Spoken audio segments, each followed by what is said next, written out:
कि कितना भी प्रयास किया उनके पिता शुद्धोधन ने कि बुद्ध को बाहर जाने से रोका जा सके, पर बुद्ध के पैर तो पालने में ही दिख चुके थे, रोके कैसे? बंदा निकल पड़ा शहर के लिए। जब शहर के लिए वो निकले हैं तो 4 चीजों का क्रम दिया गया है। इतिहास में मिलता है कि उन्होंने 4 चीजों को क्रमबद्ध देखा है। पहला,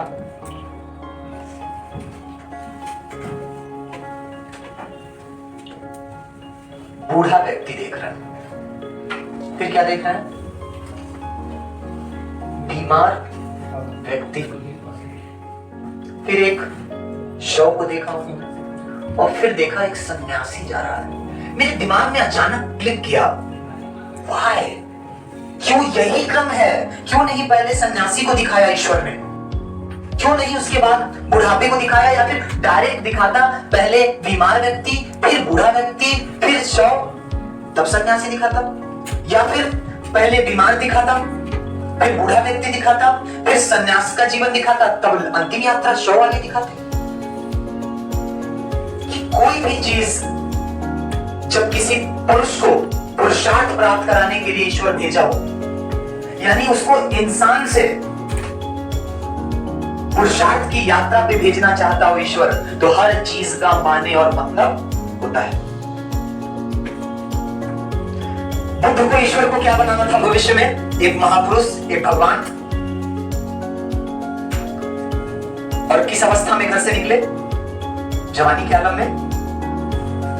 और ये जवानी का आलम जो 25 साल से लेकर के कम से कम 30 से 35 वर्ष तक एक युवा रहता है, गर्म खून रहता है। तुरंत कोई मुझे बोला जोड़िया गए, बोले बाहर बताते हैं तुमको, हमको बोल रहे हो। यानी उग्रता, घमंड इसी एज में होती है। ईश्वर ने सबसे पहले महात्मा बुद्ध को बूढ़ा व्यक्ति दिखाया और संदेश दिया कि तुम पहले ही अपनी घमंड को यही खत्म कर लो, क्योंकि तुम्हारी अगली स्थिति क्या होने वाली है? बुढ़ापे की। अब जिसको पहले ही पता चल गया कि शरीर नश्वर है, वो घमंड रखेगा कभी? बूढ़ा व्यक्ति दिखाया। फिर उसके बाद ईश्वर उनको बीमार व्यक्ति दिखा रहा है। यानी ये जो बूढ़े व्यक्ति का संकल्पना दिया ईश्वर ने उनको दिखाने का और बताया कि यहीं पे अपना घमंड खत्म कर लो, यानी ये घमंड क्या है? एक प्रकार की बीमारी है। और जिसने इस बीमारी को खत्म कर लिया, जिसने इस बीमारी को खत्म कर लिया, उसे शव की ओर जाने में कोई तकलीफ नहीं होगी। लेकिन शव पे जाने से पहले अगर उसने संन्यास ग्रहण कर लिया और वापस से जैनिज्म का जोड़िएगा, जैन धर्म का दर्शन, ज्ञान एंड आचरण, इस सन्यासी बनने के बाद इसको राइट फिलॉसफी मिलेगी। और राइट फिलॉसफी मिलने के बाद वो दुनिया को ज्ञान देगा और अपना आचरण क्या करेगा? शुद्ध करेगा। और वापस से जब उसका आचरण बेहतर होगा तो पूरे समाज, पूरे संसार को एक नया दर्शन देगा। ये सीक्वेंसिंग है ईश्वर ने जो दिखाया कि पहले बूढ़ा व्यक्ति दिखा रहा है, फिर बीमार दिखा रहा है, फिर शव दिखा रहा है और फिर उसके बाद सन्यासी दिखा रहा है। हर एक चीज का जब ईश्वर को मिलाना होता है, किसी चीज को देना होता है किसी व्यक्ति को, तो कभी नहीं सोचता, वो हर चीज प्रोवाइड कराता है। मैंने कहा हर एक महापुरुष की यात्रा से तय हुई। पहला, बुद्ध घर छोड़ा, क्या कहलाए? भगवान, महात्मा बुद्ध। बीच में क्या है? एक यात्रा। महावीर बीच में क्या कर रहे हैं? यात्रा, तपस्या, कठोर श्रम। क्या कहलाए? वर्तमान, निग्रंथ।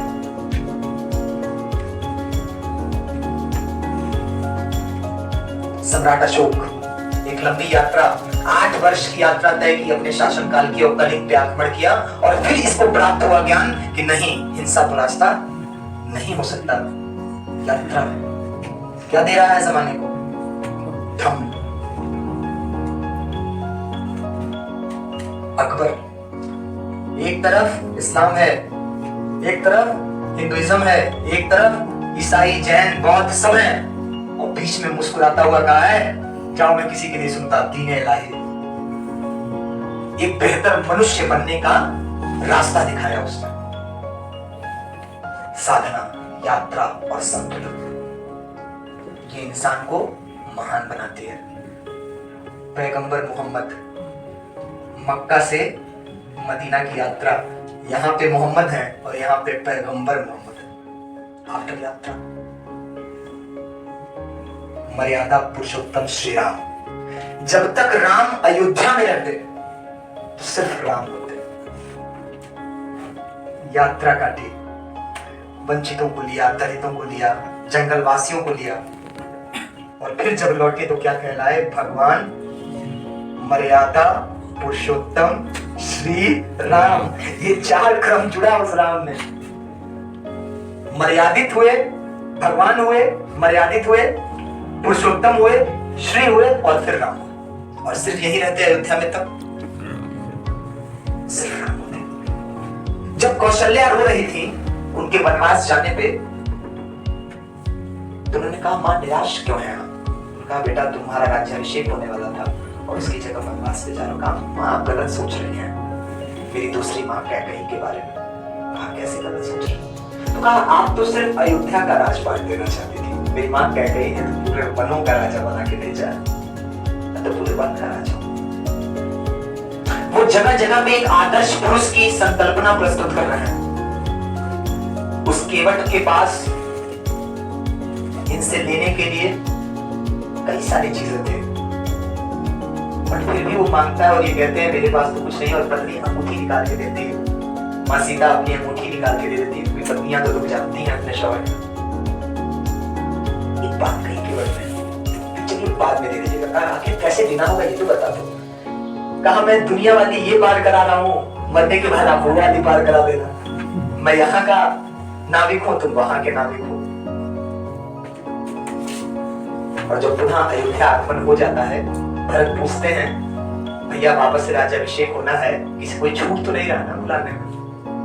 तो पुरुषोत्तम श्री राम को यही केवट याद आता है, उसे बुला करके लाओ, वो छूट गया। तो हर एक पुरुष के पुरुषार्थ प्राप्त करने की यात्रा उसकी लंबी यात्रा से होकर गुजरती है। इसलिए इस महापुरुष महात्मा बुद्ध की जो यात्रा है वो ईश्वर ने एक सीक्वेंस में कराई और उसे संदेश दिया, और वो तब महात्मा बुद्ध ने। इसलिए किसी भी विद्यार्थी को अगर एक बेहतर विद्यार्थी बनना है तो सिर्फ जैन धर्म के इन 3 चीजों को ही देख ले। इन 3 चीजों, दर्शन, ज्ञान, आचरण। अगर तुमने दर्शन तय कर लिया है कि तुम्हारा गोल्स तय है, एसएससी, यूपीपीसीएस, यूपीएससी तय कर लिया, तुमने फिक्स्ड है, और इसके प्रति नजरिया भी अपना एकदम एकाग्र रखे हुए हो कि मुझे पाना है तो पाना है, तो तुम कभी ज्ञान अर्जित करने और ज्ञान को मिलने वाले समय से घबराओगे? जो मिलता जाए आते जाओ, आते जाओ, आते जाओ, स्टोरेज बढ़ाओ। और अगर ज्ञान अर्जित करने में तुम्हें संकोच नहीं है तो उसके बाद तुम्हारा जो अपलिफ्टमेंट होगा वो किसमें होगा? बेहतर आचरण का अपलिफ्टमेंट होगा। और अगर आचरण बेहतर हो गया तो वापस से तुम्हारा दर्शन अच्छा होगा और तुम उस दर्शन को न सिर्फ स्वयं के लिए बल्कि राष्ट्र, समाज और अपने परिवार के लिए प्रयोग करोगे। यही तो किया है हर महापुरुष ने। लेकिन हम कायदे से भी इंसान ही नहीं बन पाए हैं। तो इंसान, मनुष्य, मनुष्यता और फिर पुरुषार्थ, इसकी यात्रा भी बड़ी लंबी है। आज के युग में बहुत अधिक तक कोई बन सकता है, तो मनुष्य बन सकता है। मनुष्यता तो अभी भी नहीं किसी के अंदर।